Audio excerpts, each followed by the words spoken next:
জীবনের সবচেয়ে কঠিন সত্য মৃত্যু, আর সবশেষ ঠিকানা কবর।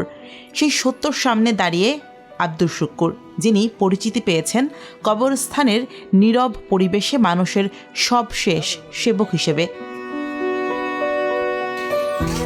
শুক্কুর পেশায় একজন দিনমজুর, তবু গ্রামে কোনো মৃত্যুর খবর শুনলে জীবিকার চিন্তা দূরে ঠেলে কোদাল, শাবল এবং টুকরি হাতে ছুটে যান কবরস্থানে।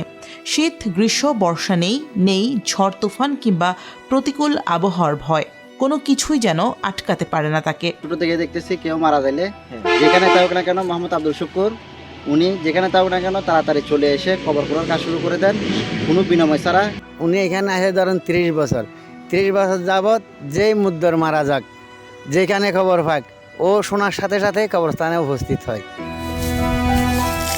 দীর্ঘ 3 বছর ধরে কবর খনন করছেন খাগড়াছড়ির মানিকছড়ি উপজেলার বড়ঢলু গ্রামের আব্দুস শুক্কুর। এখন পর্যন্ত খুঁড়েছেন 3 শতাধিক কবর। এলাকাবাসীর কাছে হয়ে উঠেছেন মানবতার প্রতীক। আমার আব্বু আসলে এটা কবর করে প্রায় আজকে 30 বছর উপর হইতেছে। বিগত 30 বছর পর্যন্ত 30 বছরের মধ্যে আমার জানা মতে 300+ উপরে উনি খবরকরণ করছে, সেবা দিছে। কিন্তু উনি সেবা দেওয়াটা হলো বিনামূল্যে। উনি কোনো টাকা পয়সার হিসাব করে করে না। যেখানে মারা গেছে আর লোক মারা গেছে শুনছে ওখানে একটা লাশ দাফন করতে হবো, ইনশাল্লাহ ওখানে যাইরা ওখানে শরীর হয়।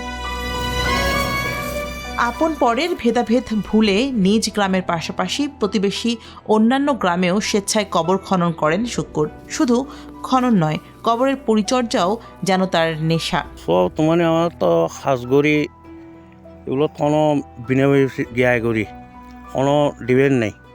আর তো সুন্দর লাগরি যখন টাইমত আয় সাজগড়ি জিনিসগুলো সব পরিষ্কার করি আর পরিষ্কার রাখি, সুন্দর তাগাভান এভাবে গড়ি এরি অনেক।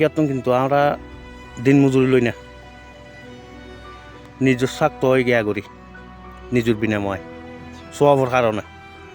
মাইক্রোর খবর শোনার সাথে সাথে আমি অবস্থানে হাজির।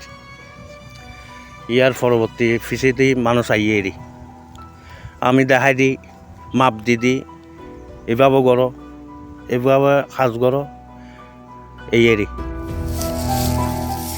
আব্দুস শুক্কুরের নাম নেই কোনো ফলকে, নেই কোনো পুরস্কারের তালিকায়, কিন্তু শতাধিক কবর আর অসংখ্য মানুষের ভালোবাসায় তিনি বেঁচে থাকবেন নীরব মানব সেবক হিসেবে।